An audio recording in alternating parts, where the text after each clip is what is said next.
Hello, welcome to this mini lecture on fourth wave feminism. Actually, fourth wave feminism is now considered just broad social justice. You'd be hard pressed to find people who say they're fourth wave feminists. Usually, they consider people are considering themselves fighting for social justice. That's really the contemporary term. I think that fourth wave that we're in right now, which some scholars think started around 2010, 2012, I consider it a continuation of third wave because it's all of the same issues that third wave focused on.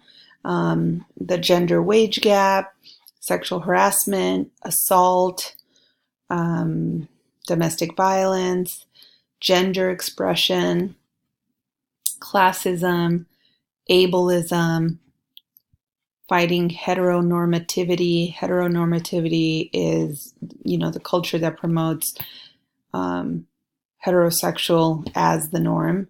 So fighting against heteronormativity, same-sex, queer justice, environmentalism, all of the things that impact all people. Really, it's a very broad, all-encompassing attempt at liberation and freedom.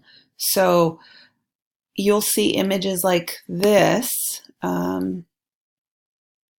right? If we have equality, everybody gets the same boost.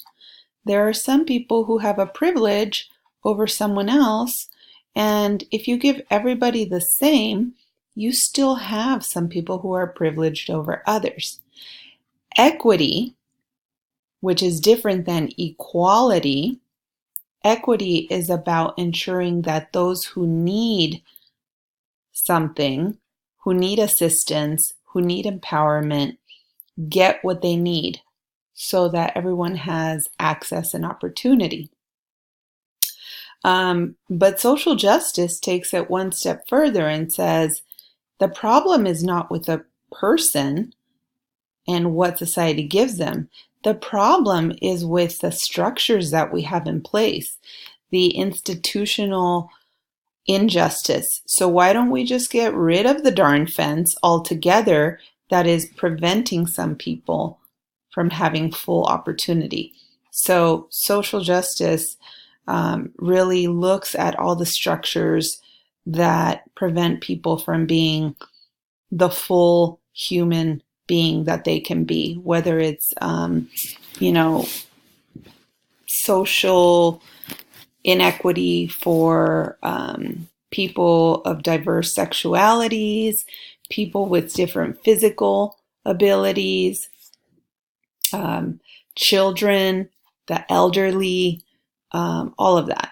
So this is more right here, I would say, is the goal of what's called fourth wave feminism, which is a broad social justice movement. What differentiates fourth wave from previous waves, and we saw this at the end of third wave feminism, is the internet, how we could use the internet, how we could use social media to promote large movements globally. So if you look at fourth wave feminism and you look up, images of fourth wave, you'll get a glimpse of what it is we are fighting against. You'll see things like it's definitely global. It's in some ways a continuation of past movements. Still having to fight for reproductive rights over one's body, still fighting against rape culture, inequity in pay, and you'll see that it's a broad movement. It's intersectional. Love is love. That's a shout out to gay rights. Black Lives Matter. That's a shout out, obviously, to looking at race. Science, that's about the environment. So you can see that today's movement in social justice is intersectional. It's about freedom from harassment and assault, women's health,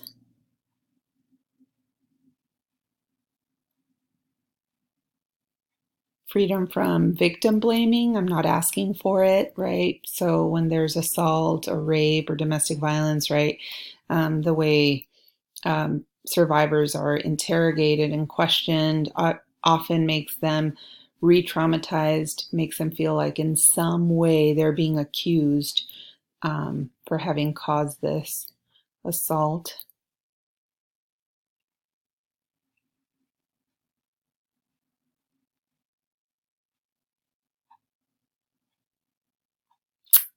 Feminism will be intersectional or it will be bullshit. So it's about not excluding anyone. Um, and by anyone, it really means all genders, because of course now there is a very clear understanding that gender is not the same as sex. Sex is the biology, the genitalia, the reproductive organs one is born with. And gender is the expression, and it's a spectrum. There will be more on this later in this term, but for now, just know that sex is not the same as gender, and they cannot be used interchangeably. Gender is expression, it's femininity, masculinity, or what society deems as feminine and masculine, I should say. The qualities such as clothing, accessorizing, behaviors, all of that is more on the gender spectrum. It's not necessarily sex. So for social justice now, the goal is to be accepting of everybody's liberation, everyone's freedom to be who they want to be, who they need to be in order to be their best selves and put their best foot forward. So it's just really an all-encompassing kind of movement. When anyone is held back or there's some injustice, whether it's racial, ethnic, on religious terms, environmental injustice,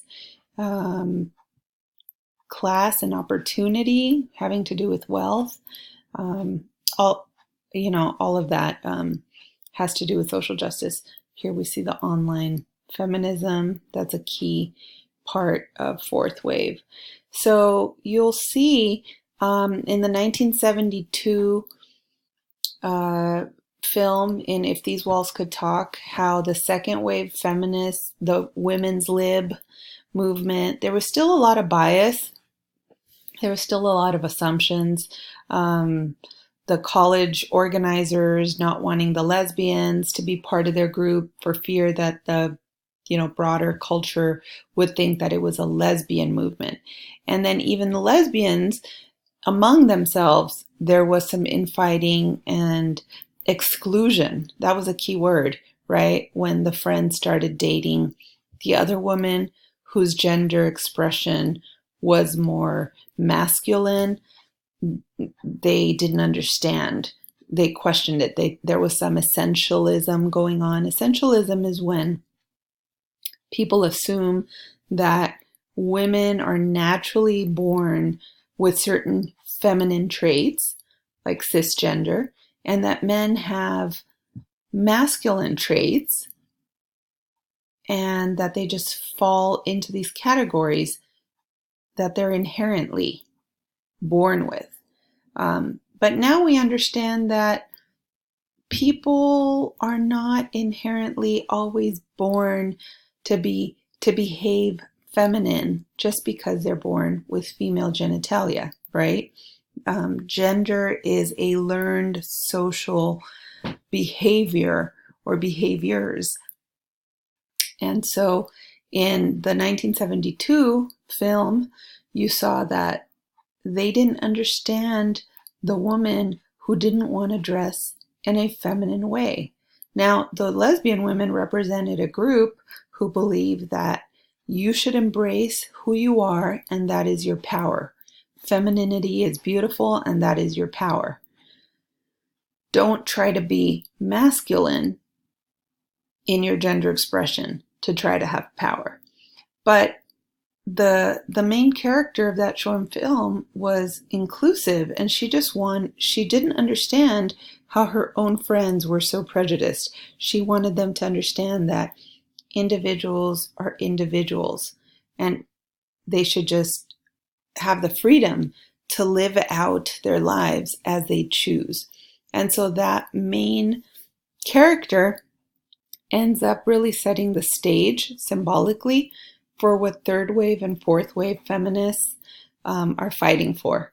Just that no one is judged, no one experiences any sort of inhibition from what they want to be, and that they have the complete freedom to live out their fullest potential.